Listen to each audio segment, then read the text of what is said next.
Society मामला और केंद्रीय मंत्री गजेंद्र सिंह शेखावत को मिली क्लीन चिट। इस वक्त की बड़ी खबर आपको बता रहे हैं। एसओजी ने अभी तक के अनुसंधान में आरोपी नहीं माना है और कहा कि आज की स्थिति में शेखावत नहीं है आरोपी। जस्टिस अरुण मोंगा की बेंच में ये सुनवाई हुई है। तो बड़ी खबर और बड़ी राहत केंद्रीय मंत्री गजेंद्र सिंह शेखावत को मिली है। दिल्ली से इस वक्त की बड़ी खबर। और संजीवनी क्रेडिट कोऑपरेटिव सोसाइटी मामला जो कि लंबे समय से लंबित चल रहा था कोर्ट में, और पूर्ववर्ती गहलोत सरकार जो है वो लगातार इस पूरे मामले को लेकर गजेंद्र सिंह शेखावत पर निशाना भी साध रही थी। इस पूरे मामले में लगातार मुश्किलें बढ़ाने की कोशिश थी, लेकिन अब ये बड़ी राहत। सहयोगी लखबीर सिंह हमारे साथ फोन पर जुड़ गए हैं। लखबीर सिंह, केंद्रीय मंत्री गजेंद्र सिंह शेखावत को बड़ी राहत मिली है इस क्लीन चिट से।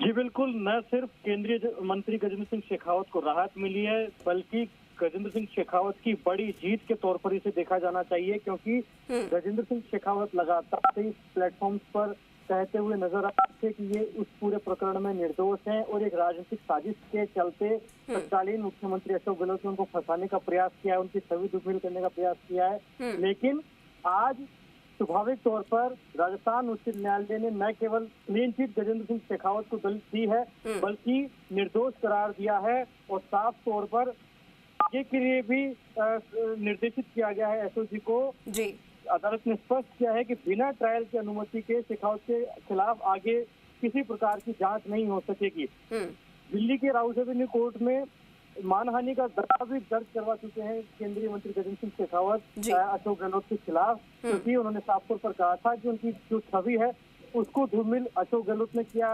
उनकी दिवंगत माताजी का भी नाम कई प्लेटफॉर्म्स पर, कई सार्वजनिक मंचों पर अशोक गहलोत ने लिया, जिससे आहत होकर उन्होंने डिफेमेशन सूट अशोक गहलोत के खिलाफ दायर करवाया था दिल्ली में। अब साफ तौर पर आज इस प्रकार की क्लीन चिट मिली है, जिस प्रकार से निर्दोष साबित हुए गजेंद्र सिंह शेखावत, निश्चित रूप से जो मानहानि का दावा राउस एवेन्यू कोर्ट में दायर करवाया गया है गजेंद्र सिंह शेखावत के द्वारा, वो भी आज काफी मजबूत हो गया है। और निश्चित रूप से गजेंद्र सिंह शेखावत और उनसे जुड़े तमाम लोगों को, उनके अधिवक्ताओं को अब उम्मीद है कि जल्द ही अशोक गहलोत सार्वजनिक रूप से इस प्रकरण में, इस केस में माफी मांगते नजर आएंगे, क्योंकि मानहानि का दावा पहले ही दिल्ली में गजेंद्र सिंह शेखावत कर चुके हैं और आज साफ तौर पर राजस्थान उच्च न्यायालय ने भी माना। न्यायमूर्ति अरुण मोंगा ने एसओजी को ये बताने के लिए निर्देशित किया था कि क्या एसओजी शेखावत के खिलाफ चार्जशीट दाखिल करने का इरादा रखता है, लेकिन एसओजी ने विस्तृत रिपोर्ट दाखिल की जिसमें कहा गया कि शेखावत की किसी भी तरह से संलिप्तता नहीं पाई गई है और उन्हें उन कार्यों के लिए जिम्मेदार नहीं ठहराया जा सकता जो कि उनके निदेशक पद से इस्तीफा देने के बाद हुए हैं। ऐसे में न्यायालय ने आदेश पारित किया और निर्देश दिया गया एसओजी को विस्तृत रिपोर्ट के आधार पर कि शेखावत के खिलाफ वाकई में कोई मामला बनता ही नहीं है। इस संजीवनी क्रेडिट कोऑपरेटिव सोसाइटी के प्रकरण में किसी भी तरीके से वो दोषी नहीं पाए गए हैं और अदालत ने स्पष्ट किया कि एसओजी अब बिना किसी ट्रायल कोर्ट की अनुमति के आगे भी किसी भी प्रकार के शेखावत के खिलाफ जांच नहीं कर सकेगी।